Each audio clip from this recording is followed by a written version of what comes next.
इस तरीके के जनता दरबार का हम लोग आयोजन करते रहे हैं, जहाँ पे जनता से सीधा मुलाकात करके, पर ये सीधी बात हम लोग पूरे बिहार प्रदेश में हम लोग कर रहे हैं। बिहार के अलग अलग ज़िलों में जाकर बिहार की जनता से मुलाकात कर उनके साथ ये सीधी बात का हम लोग संवाद कर रहे हैं।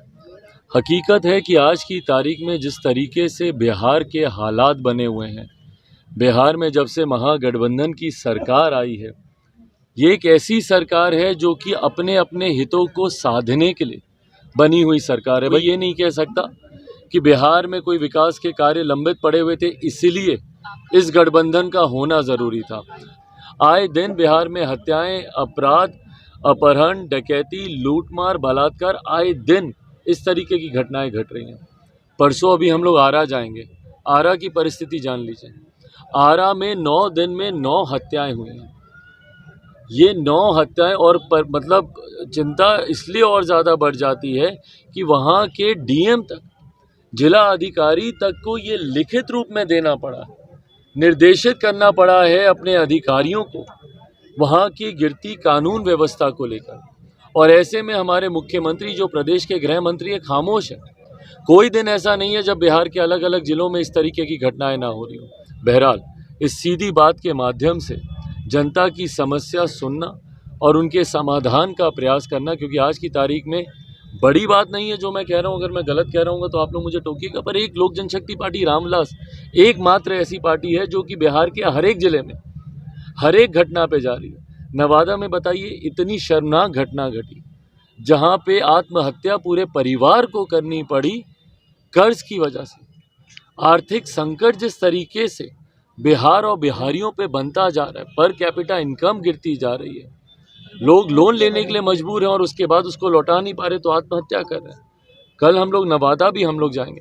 तो मुझे लगता है आज की तारीख में सिर्फ एक हम ही लोग की पार्टी और हम ही लोग हैं जो जनता के बीच जा रहे हैं, और जनता के बीच जाकर उनसे सीधा संवाद हो, उनसे बातचीत हो, उनकी समस्या का समाधान हो। इसी उद्देश्य के साथ हम लोगों ने ये सीधी बात का कार्यक्रम हम लोगों ने किया है। उसमें पहले भी सवाल उठाया गया है और आज तक उस पर 20 वर्षों पहले से ट्रेन रुक रही थी, कोरोना काल के बाद नहीं रुकी है। मैं भी रेल मंत्री जी के भी संपर्क में हूँ। विभिन्न प्लेटफॉर्म्स पे तो हम लोग इस विषय को उठा ही रहे हैं।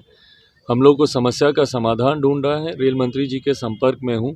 उम्मीद करता हूँ कि जो टेक्निकल इसमें ग्लिचेस आ रहे हैं जल्द उसको रिजॉल्व करके इसको शुरू किया जाएगा। एलईडी कोच के लिए मैंने आप पिछली बार भी आपसे किया जम्मू स्टेशन पे, उसके लेकर आप उधर बात करेंगे तो कुछ आगे बात बढ़ी है? भाई मेरी बातचीत ज़रूर हुई है, पर मुझे लगता है जल्द इसके ऊपर कोई कार्रवाई आगे होनी चाहिए। करना ये विभाग को है, केंद्र को है, पर मुझे लगता है जल्द इस पे भी कोई फैसला हो जाए। जमुई बालू उठाव को लेकर लगातार आंदोलन हो रहा है। जिस तरीके से बालू उठाव में आप हो रहा है, जमुई का सौंदर्य खत्म होता जा रहा है इसमें। भाई ये सिर्फ जमुई की ही समस्या नहीं है, पूरे प्रदेश की समस्या है। और जिस तरीके से राज्य सरकार इस पे मौन है और स्थानीय प्रशासन इस पे मौन है, उनकी नाक के नीचे ये तमाम अवैध गतिविधियां होती रहती हैं और प्रशासन खामोशी बनाए रखता है। एक बात तो स्पष्ट है कि प्रशासन की मिली भगत है, उनका संरक्षण प्राप्त है ऐसे लोगों को जो बालू को लेकर इस तरीके की हेराफेरी का काम करते हैं।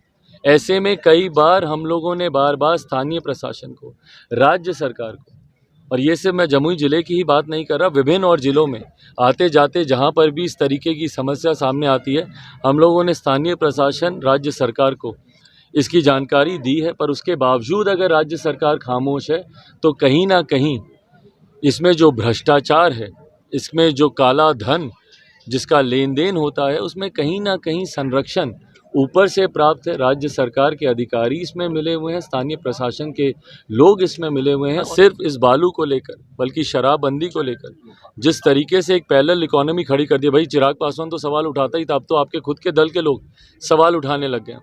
जिस तरीके से इनके संसदीय बोर्ड के अध्यक्ष शराबबंदी पर सवाल उठाने लग गए हैं, कांग्रेस के लोग इस पर सवाल उठाने लग गए हैं, तो ये तमाम विषय भाई कहाँ जाता है वो ब्लैक मनी।